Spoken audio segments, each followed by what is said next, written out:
What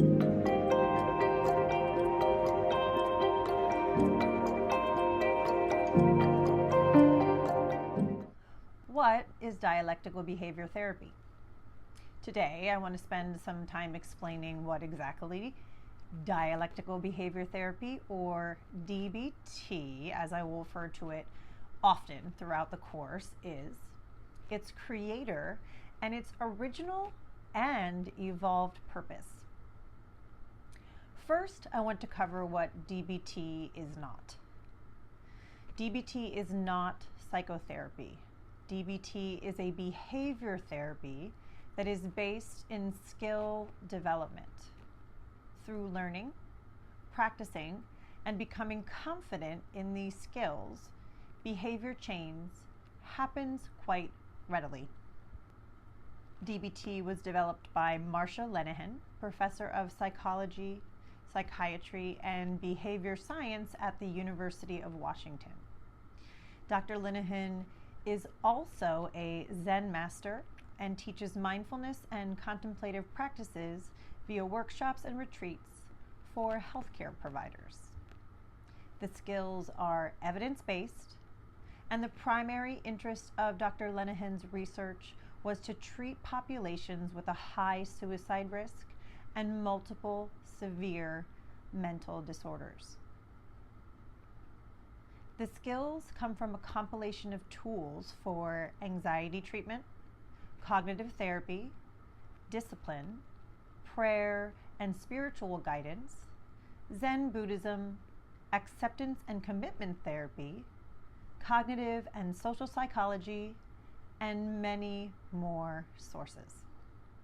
Since its creation in 1993, DBT has branched out significantly through an explosion of research on the application of DBT across disorders. I began learning and then using these skills with my patients who suffer from disordered eating and those who also happen to have borderline personality disorder. I found the skills so helpful and transferable to any and all behaviors that I began to use them with all of my nutrition patients and my life coaching clients as a means to support the process of reparenting.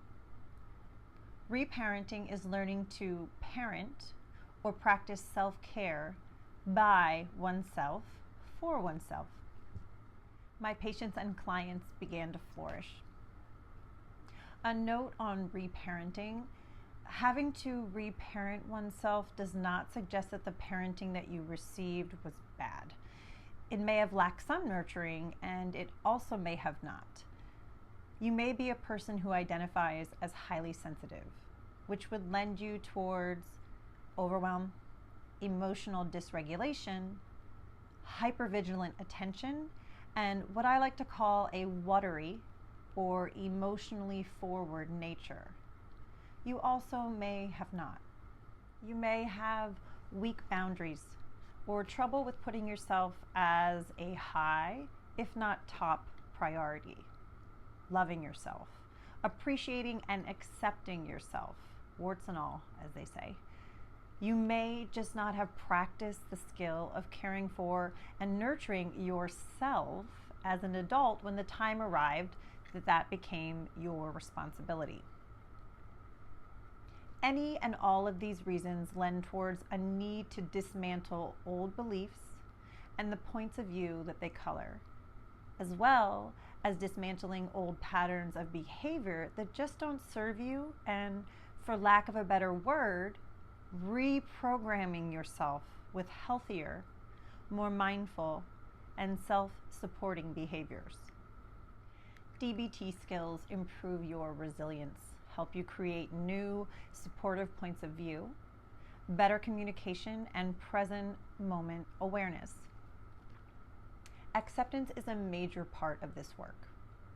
If you can settle in the fact that you are enough, and that enough in and of itself is a declaration, not a place to get, your world will change and life will become so much more worth living.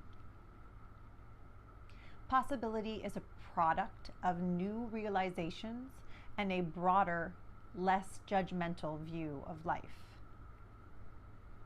We get pretty self-absorbed and small-minded when we are stuck in storylines about pain, distress, heartbreak, and failure.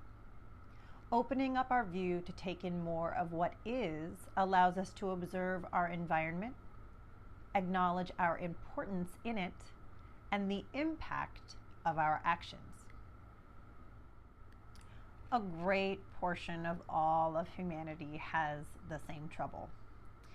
There's a tendency to be somewhat compulsive about avoiding taking responsibility. Taking responsibility for what is ours and the impact we have is liberating. By honoring and admitting what we are responsible for, we get an opportunity to be in the driver's seat of our lives.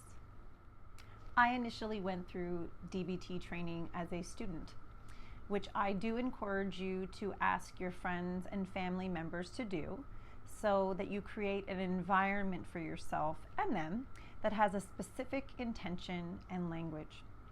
Families, businesses, communities, and social circles can use these skills to build better communication, better environments, closer connections, and long-term, consistent, and dependable relationships.